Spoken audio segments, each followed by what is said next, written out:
Gostaria de saber sobre o passe virtual. Quem busca esse recurso é atendido? Recebe os fluidos? Você poderia falar um pouco sobre a diferença entre o passe virtual, o presencial e a vibração? Tá aí, Jorge, é para você. Ok. No livro O Céu e o Inferno, há um caso que ilustra essa questão.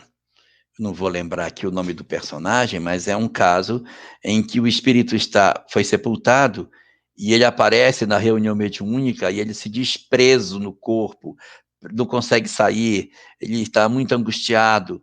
E na mesa mediúnica o pessoal diz, nós vamos orar por você. Aí eles oram por ele, na reunião seguinte ele aparece e diz, eu continuo preso, eu não saí, eu não consegui. E então os espíritos, os componentes da reunião mediúnica, decidem ir ao local onde ele está enterrado, no cemitério, e orar ali, no local onde ele está sepultado. Fazem uma oração próxima do túmulo. E na reunião seguinte ele comparece, dizendo que ele havia conseguido se libertar.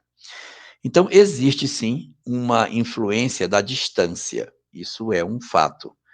Fazer uma oração mais próxima do indivíduo é mais eficaz, principalmente em função da nossa capacidade de doação de fluido, que é muito pequena. Então, a gente, quando vai dar passe, a gente está mais próximo da pessoa para poder aplicar os passes da maneira como ela possa ser feita, usando do fluido animal, o fluido nosso, para poder ajudar o trabalho que tem que ser feito. Então, a proximidade ajuda? Ajuda. Jesus, porém, conseguia curar à distância, ele cura o servo do centurião à distância, não precisa nem estar perto. Mas Jesus já tinha uma capacidade de doação de fluido que é inquestionável. Mas existe um fator também interessante dentro disso. Os espíritos não poderiam ter tirado aquele rapaz do túmulo? Por que precisaram que as pessoas fossem fisicamente lá? É porque em reunião mediúnica, muito do que acontece é para a instrução, para o conhecimento daqueles que fazem parte dessa reunião mediúnica. Os casos que vêm, as histórias que são contadas, elas servem de reflexão, de aprendizado para todos. E aí os espíritos poderiam sozinhos atender, socorrer, fazer tudo. Mas para que a gente possa ser útil, eles deixam que a gente participe disso. As entidades espirituais benfeitoras poderiam ter tirado aquele espírito do túmulo. Mas se elas tivessem feito isso, hoje eu não estaria contando essa história aqui. Eu só estou contando porque os encarnados fizeram parte e essa informação veio até nós. Mas os espíritos são plenamente capazes de fazer o que tem que fazer sem a necessidade direta dos homens. Porque se assim não fosse, como que se atendia aos espíritos antes do espiritismo surgir, antes de terem reuniões mediúnicas? Como é que se fazia? Então, existe sim plenas condições do mundo espiritual fazer o trabalho de socorro daqueles que sofrem. Então, quando se fala de passe virtual, a mesma questão se insere. Porque no passe virtual, a gente pode dizer, mas eu vou tomar um passe virtual, mas aí não vai ter ninguém que vai me dar passe, vou ficar só eu aqui. Na verdade, o passe virtual é o chamado passe espiritual. É o passe que não é dado através de fluidos humanos, só fluidos espirituais. E isso funciona muito bem.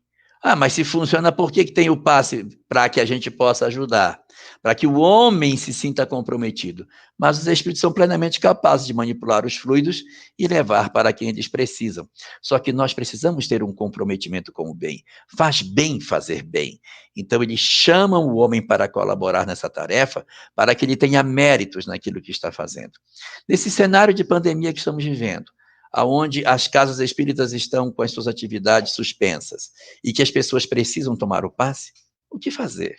Nessa hora é o passe espiritual que vai ser tomado, que está sendo chamado de passe virtual. Mas no fundo, o passe é espiritual.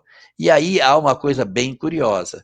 Os fluidos à distância, então, não têm efeito? Se eu orar à distância por alguém não chega? Chega.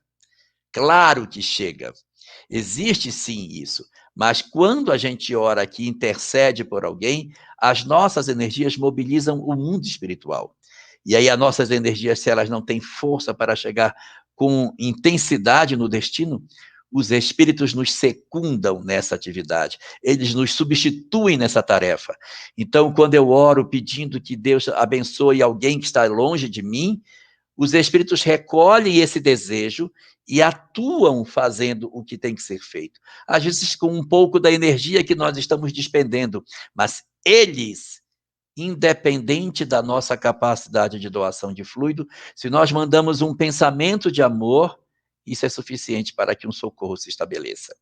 No livro Memórias de um Suicida, conta que no Vale dos Suicidas, onde estão as entidades que partiram pela via do suicídio, evidentemente, quando se ora por alguém, os alto-falantes do vale ecoam as preces que são feitas pelos suicidas, e eles recebem o benefício da prece lá onde eles estão, porque os espíritos se encarregam de derramar o amor que a gente tem aqui sobre aqueles que a gente deseja ajudar. Onde a mão do homem não chega, chega a mão de Deus.